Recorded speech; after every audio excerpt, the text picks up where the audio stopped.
Hello all, welcome back to our YouTube channel. Here is the non-spoiler review of the film Demonte Colony 2. 2 hours 24 minutes run టైంతో థియేటర్స్లోనైతే ఇవాళే మన తెలుగులోనైతే release అవ్వడం అయితే జరిగింది. So movie చూసిన తర్వాత నా ఒపీనియన్ చెప్పే ముందు ఇప్పుడే కానీ మన ఛానల్ మీ ఫస్ట్ టైం విజిట్ చేసినట్టయితే please like, share and subscribe to my YouTube channel. Already let's back to our actual content. 2015లోనైతే ఈ మూవీ పార్ట్ 1 అయితే రిలీజ్ చేశారు. సో ఆ మూవీకి ఈ సెకండ్ పార్ట్ అయితే సీక్వెల్గా అయితే 2024లో అయితే రిలీజ్ చేయడం అయితే జరిగింది. సో 1 వీక్ బ్యాక్ అయితే తమిళ్లో రిలీజ్ చేసి సక్సెస్ రేట్ని అయితే అందుకుంది ఈ మూవీ. సో ఇప్పుడు ప్రస్తుతానికి మన తెలుగులో కూడా అవైలబుల్గా ఉంది. సో ప్రీమియర్ షోస్ కూడా వేయడం అయితే జరిగింది. సో ఆ ప్రీమియర్ షో రివ్యూ చూసిన తర్వాత మీకు చెప్పడం అయితే జరుగుతుంది. సో కొంచెం టైం అయితే పట్టింది రివ్యూ చేయడానికి. అయితే ఈ 2 గంటల 24 నిమిషాల్లోని సినిమా అయితే నాకు చాలా బాగా అయితే నచ్చింది.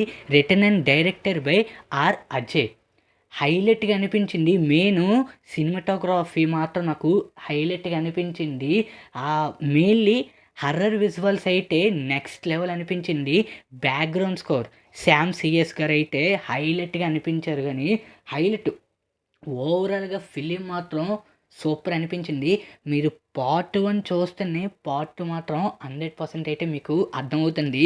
స్టోరీ కోసం చెప్పాలంటే లాస్ట్ 10 మినిట్స్ అయితే నెక్స్ట్ లెవెల్ అనిపించింది. అలాగే 45 మినిట్స్ తర్వాత అయితే మనకి టైటిల్స్ అయితే పడడం అయితే స్టార్ట్ అవుతుంది. డిమోంటే కాలనీ 2 అయితే దాని తర్వాత నుంచి నెక్స్ట్ లెవెల్ అనిపిస్తుంది మూవీ మాత్రం. ఇంకా స్టోరీ మొత్తం అంటే ఇంకా మీకు చెప్పాలంటే ఈ పార్ట్ 1లోని శ్రీనివాస్ అనే వ్యక్తి అయితే తన చుట్టూనే మొత్తం స్టోరీ అంతా అయితే తిరుగుతూ ఉంటుంది. దీంతోపాటు శామ్యూల్ అని ఇంకో వ్యక్తి కూడా ఉంటారు. వీళ్ళిద్దరికి కనెక్షన్ ఏంటి, వీళ్ళిద్దరికి డిమోంటీకి కనెక్షన్ ఏంటి, ఇదంతా మీకు తెలియాలంటే 100% ఈ మూవీ అయితే మీరు చూడాల్సిందే. మెయిన్లీ 45 మినిట్స్ తర్వాత మూవీ మాత్రం నెక్స్ట్ లెవెల్ అనిపించింది. వీళ్ళిద్దరితో పాటు ఇంకా చాలా క్యారెక్టర్స్ అయితే ఉన్నాయి. అది మూవీ చూసిన తర్వాత మీకు అర్థమవుతుంది. ఆ శ్రీనివాస్ అనే ఒక్క క్యారెక్టర్ చుట్టూనే మొత్తం స్టోరీ అంతా అలా తిరుగుతూ ఉంటుంది. దీంతోపాటు ఆ శామ్యూల్ అనే వ్యక్తి కూడా అని చెప్పాను కదా, వీళ్ళిద్దరి కోసమే ఈ పార్ట్ 1 అనేది అయితే స్టార్ట్ అవ్వడం అయితే జరుగుతుంది. డైరెక్టర్ మాత్రం చాలా బాగా అయితే రాసుకున్నారు.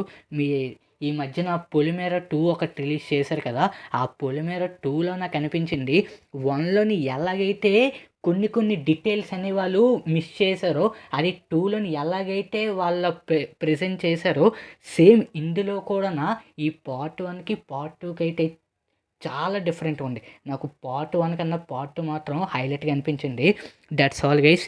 ఈ వీడియో కానీ మీకు నచ్చినట్లయితే please like, share and subscribe to my YouTube channel.